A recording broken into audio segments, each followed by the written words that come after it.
My name is Gabriel Nichols, and living in a small town in Montana, me and my two brothers had the chore of taking our dog out for a walk. Her name was Hunter. She was a chocolate lab, and at the time was about the size of any one of us.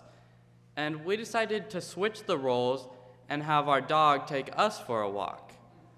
So we got one of those little metal scooters that we had, and we tied Hunter's leash to the scooter, and we put Steven on the scooter. I mean, this was a good idea. This was just perfect.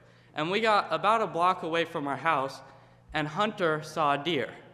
She took off, and we found Steven a few hours later. Sometimes things can seem like a good idea even when they aren't. Just because we can't think of a reason that it's not a good idea doesn't mean there isn't one. We need to know what's actually right and not just what we think might be right. Let's talk about righteousness versus wickedness. Is it right to be wicked or is it right to be righteous? Well, spoiler alert, the answer is in the word righteous. But let's go to Psalm chapter 34, verse 15.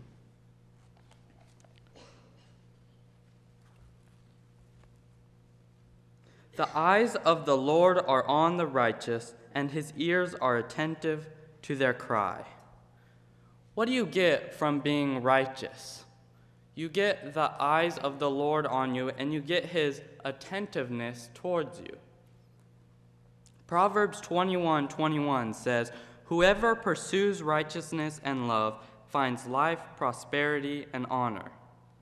So I hope you're starting to see the pros of living in righteousness and how it might be a wiser decision than walking in wickedness. Now I say might because we haven't looked at the other side of the coin. What could we get from wickedness? Let's look at that. Psalm chapter 112, verse 10.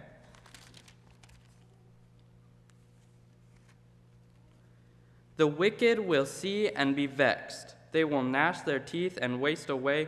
The longings of the wicked will come to nothing. Wickedness is all about being selfish, but in the end, they don't get anything. After all of this, they receive nothing. That sounds pretty bad, but it gets even worse. Let's go back to Psalm 34 again, and verse 15.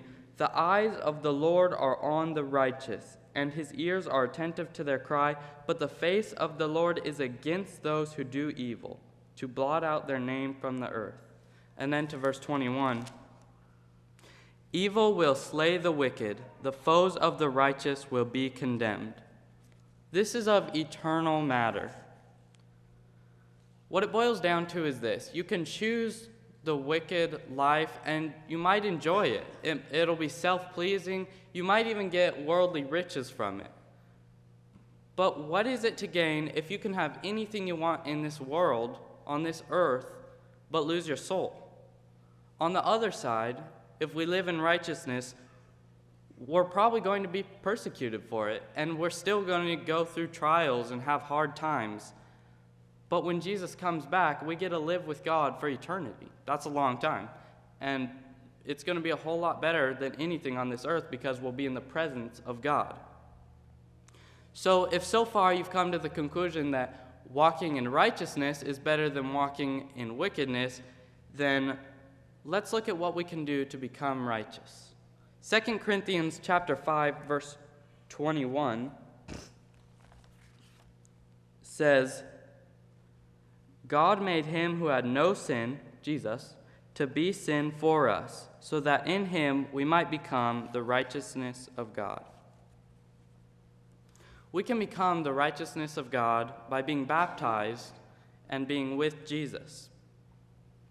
Wrapping up, we talked about righteousness versus wickedness, which is the right path to choose, and that whatever path you do end up choosing, it's of eternal matter.